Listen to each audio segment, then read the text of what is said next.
வரும் மன்னவரே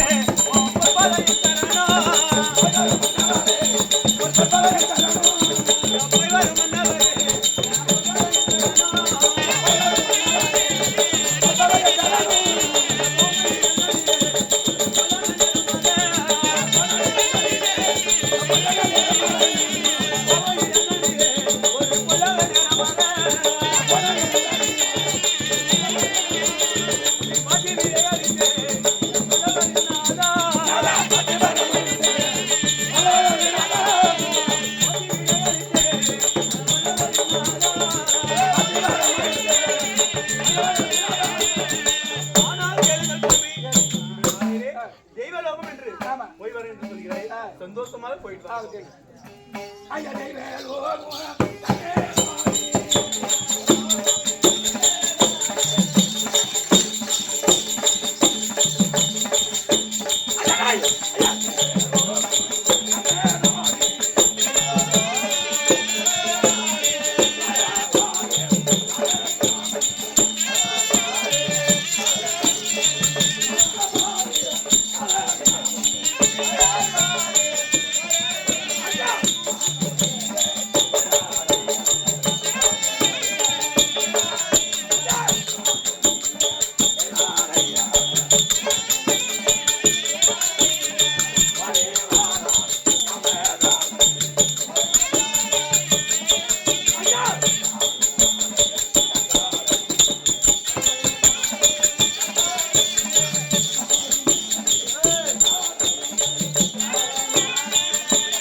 தலையாட்ட எப்படிடா அப்பா உங்கள் பாதத்திற்கு சரி உனது மகன் நந்தி காவலன் அநேக கோடி வணக்கம். சுகமாக எழுந்திரு.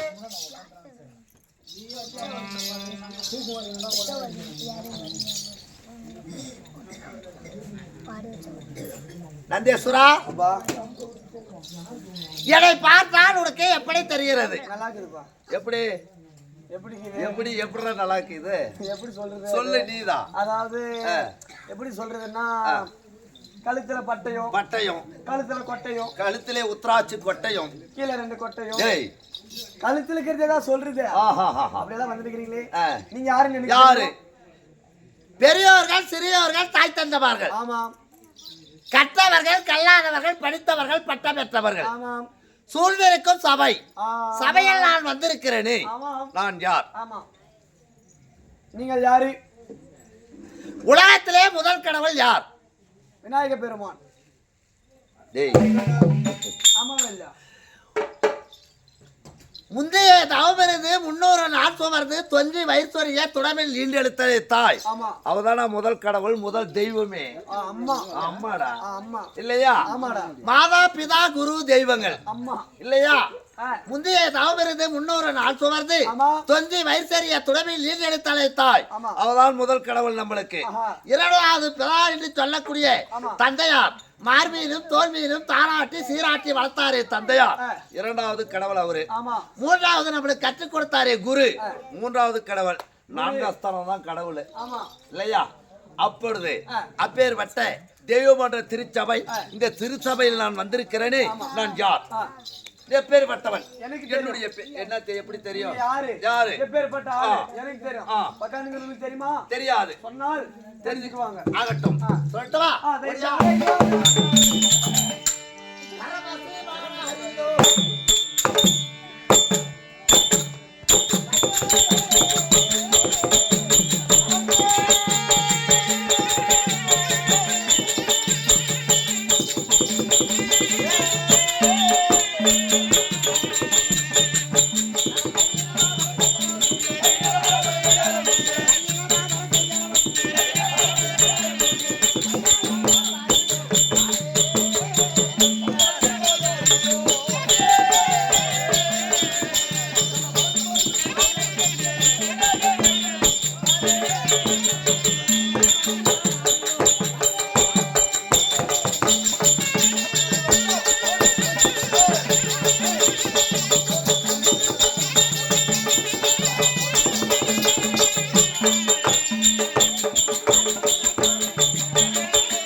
பரம கடவுள் 2011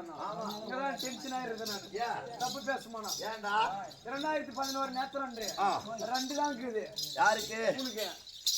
ஒரு மனிதனாக பிறந்தால் ஆனா இருந்தாலும் சரி, பெண்ணாக இருந்தாலும் சரி, ஒரு மனிதனுக்கு 2 கண்ணு தான். 2 கண்ணு தான்.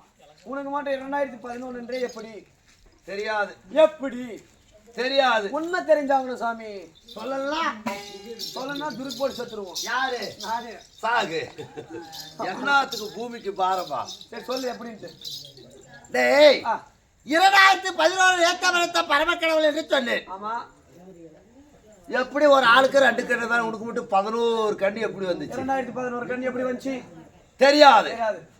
நான் அடைந்திருக்கிறதே, என் ஜடா முடியல இருக்கிறதே, ஆதிசாஸ்திரம் என்று சொல்லக்கூடிய பாம்புக்கு 1000 சிரம், 1000 தலை. ஆமா ஆமா. சரி, 1000 தலை. அந்த ஒரு தலைக்கு 2 கண்ணு. ஓஹோ. எத்தனை? ஒரு கண்ணு 2 கண்ணு. ஆமா 2 கண்ணு. மொத்தம் எவ்வளவு ஆச்சு? 2000 ஆச்சு. 2000. எனக்கும் 5 முகம். 5 முகம். ஆமா ஆமா. எனக்கு எத்தனை முகம்? 5 முகம். 5 முகம். 5 முகத்துக்கும் 2 கண்ணு. ஒரு முகத்துக்கு 2 கண்ணு. எவ்வளவு ஆச்சு? 10. 10. என் நெற்றில இருக்கிற நெற்றிக்கண் அது ஒரு கண்ணு. 1. எவ்வளவு ஆச்சு? 11. 2000. அது ஒரு 2000. இது ஒரு 11. இது ஒரு 10. இது ஒரு 1. 2011 நேத்திரம் எடுத்த பரமக்கடவுள். சரியா போச்சா? கழிச்சு பார்த்தா கணக்கு கரெக்டா வருது. எப்படி வருது கணக்கு கரெக்டா? கூட்டி கழிச்சு பார்த்தா. அப்படியா? அப்படி இருந்தாலும் இப்படி 2011 நேத்திரம் எடுத்த பரமக்கடவுள் அரிய அரண் உத்திரன் என்று சொல்லக்கூடிய மும்மூர்த்தி தேவர்கள் இந்த உலகமாகப்பட்டது ஒரு பெண்ணால் படைக்கப்பட்ட உலகம். எது உலகம்? ஆமா. முந்தைய முதலாக உமா மகேஸ்வரி அங்காள பரமேஸ்வரியாக பெண்ணாக பிறந்து மும்மூர்த்தி தேவரை படைத்தார். எப்படி?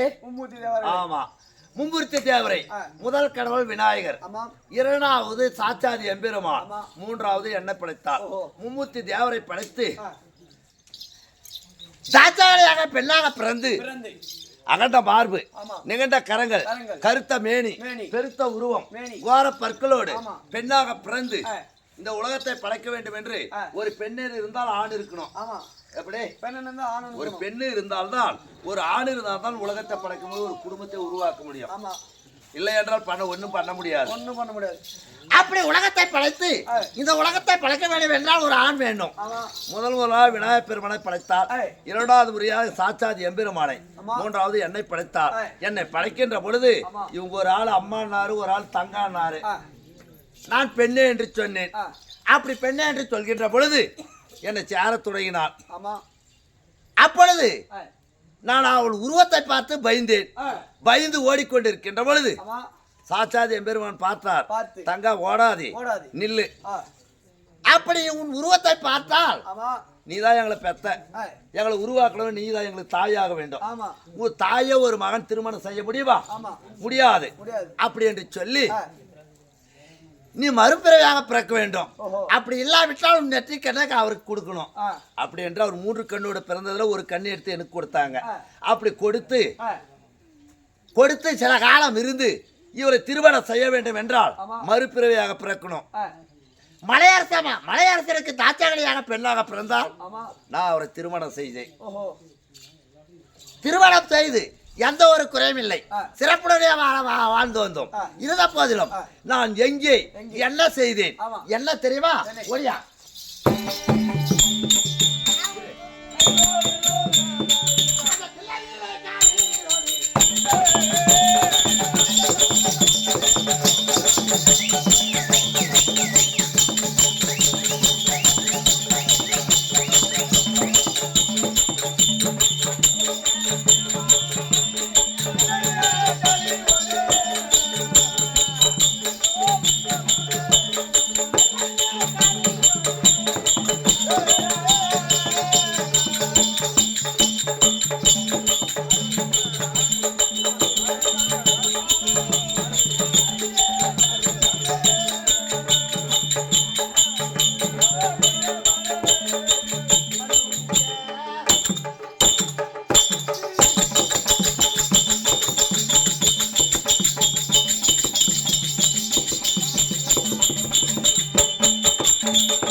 ஒரு நாள் தில்லையிலே சென்று மும்மூர்த்தி தேவர்கள் கிண்ணர் வித்தியாசர் எல்லோரும் தில்லையிலே எல்லோரும் சேர்ந்து ஒரு இடத்துல அமர்ந்து கொண்டிருந்தோம்.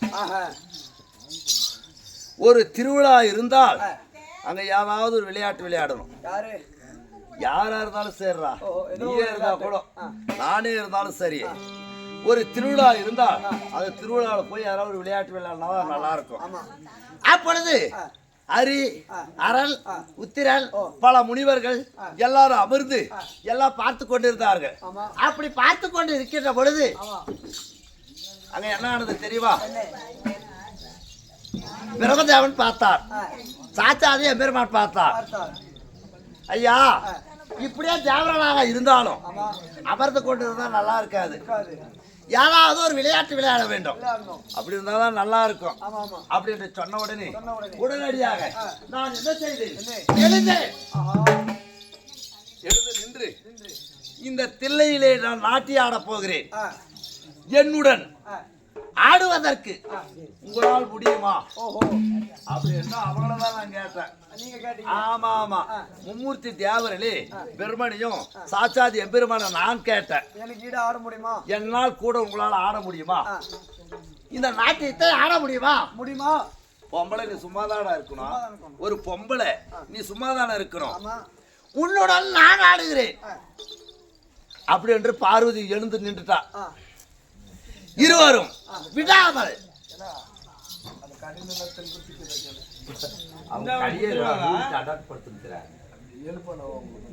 இல்ல, அவங்க எழுறது காலையில 7 மணிக்கு தான். அப்படி உமா மகேஸ்வரி நான் ஆடுகிறேன் என்று எழுந்தா. நான் ஆடிக்கொண்டே இருந்தேன். என்னோடு விடாமல் பார்வதி ஆடிக்கொண்டே இருக்கிறார். தில்லையில் நாட்டியம் ஆடிக்கொண்டே இருக்கிறார்.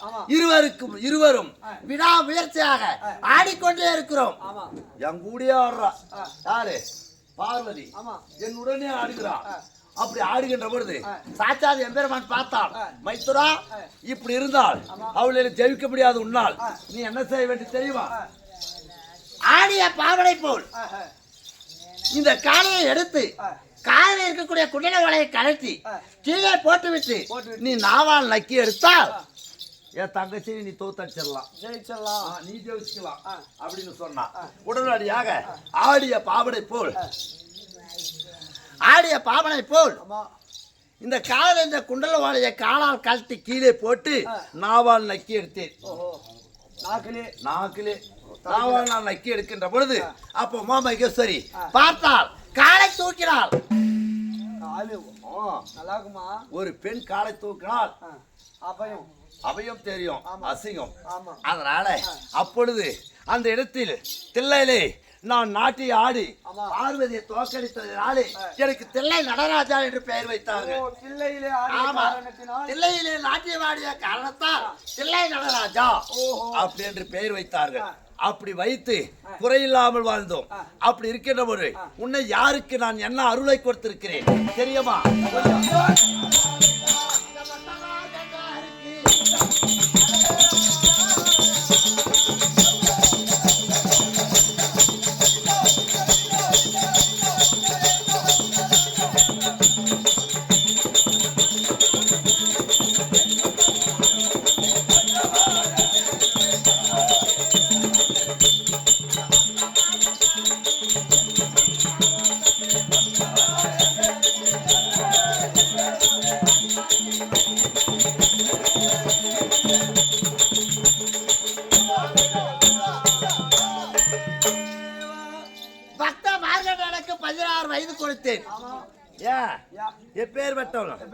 உச்சதாபுரி ஆண்டு வரக்கூடிய ஞானச்சந்திர அம்மாவும் ஆமா மிருகண்ட ஐயரும் சில கால குழந்தை இல்லை.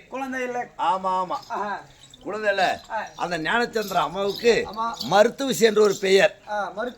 ஆமா ஆமா, மருத்துவச்சி அம்மையார் என்று ஒரு பெயர் வைத்து சில காலமாக குழந்தை இல்லாமல் இருந்தார்கள். அவளுக்கு வயது 60 வயதானது. 60 வயது ஆன உடனே என்ன செய்தார்கள்? பார்த்தார்கள் பாமர மக்கள். பார்க்கக்கூடிய பெண்ணாக பிறந்தவர் ஒரு பெண்ணாக பிறந்தால் பிறந்த வீடு பொம்பளைக்கு சொந்தம் கிடையாது, பூத வீடு தான் சொந்தம்.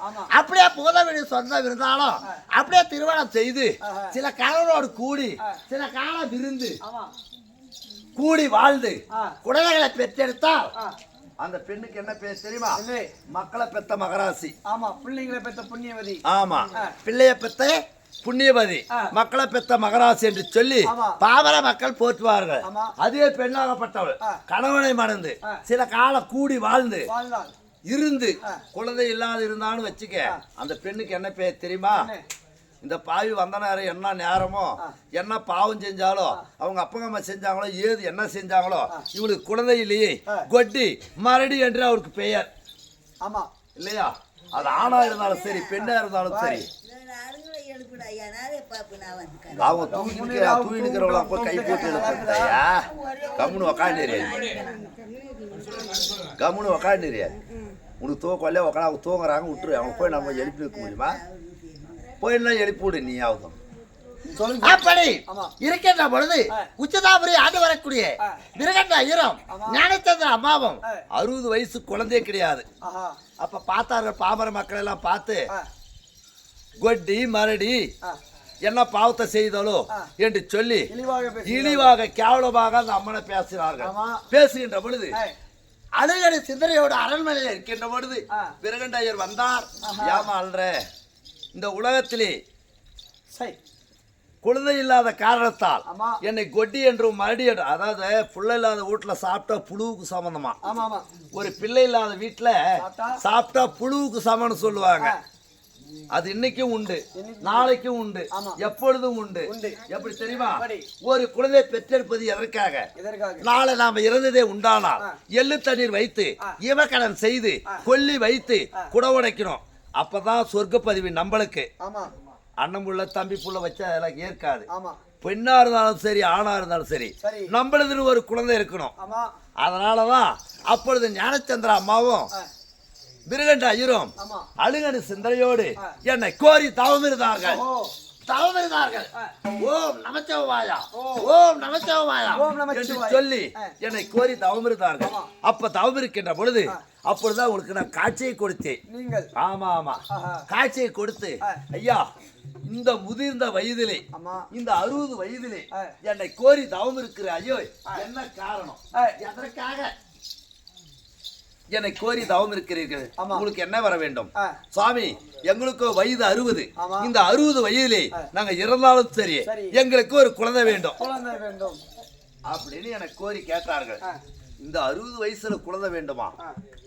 சுவாமி அப்படி உங்களுக்கு குழந்தை வேண்டும் என்றால் கூன் குருடு செவிடு மொண்டி முடவான் என்று சொல்லக்கூடிய 100 குழந்தை கொடுக்கிறேன். அது வேண்டுமா? இல்ல ஞானத்தில் சேர்ந்த ஒரே குழந்தை வேண்டுமா? 100 பிள்ளை வேண்டுமா? இல்ல ஒண்ணு வேண்டும் வேணுமா அப்படின்னு நான் கேட்டேன். அப்ப அவங்க சொன்னாங்க, ஞானச்சந்திராமாவும் மிருகண்டையரும் சொல்றாங்க, ஐயா எங்களுக்கு வயது 60 வயது. இந்த 60 வயதிலே இந்த கூண் கூடு மொண்டி முடவன் என்று சொல்லக்கூடிய 100 குழந்தைகளை பெற்று இதை பாக்கிறதுக்குள்ள நாங்க சேர்த்துருவோம். எப்படி நாங்க சேர்த்துடுவோம். அதனால அன்றே பிறந்து அன்றே இறந்தாலும் சரி ஒரே ஒரு குழந்தை ஞானத்தில் சேர்ந்த குழந்தை வேண்டும் என்று சொல்லி கேட்டார்கள். அப்பொழுது காட்சியை கொடுத்து ஞானத்தில் சிறந்த குழந்தை ஒரு குழந்தை அவருக்கு கொடுத்தேன். ஆனா கொடுத்தது எப்படி கொடுத்தேன் தெரியுமா? 16 வயது தான் அந்த குழந்தை இருக்கும். 16 வயசு? ஆமா ஆமா 16 வயது தான் இந்த குழந்தை இருக்கும். 16 முடிந்த உடனே இந்த குலை யமனிடத்திலே சேர்ந்து விடும். ஆமா அப்படின்னு சொல்லி வரத்தை கொடுத்தேன். 60 வயசுல அழகான ஒரு ஆண் பிள்ளை கொடுத்தேன். மிருகண்ட ஐயர் மகன் பக்த மார்கண்டன் என்ற ஒரு குழந்தை பிறந்து அவருக்கு 16 வயது ஆனது.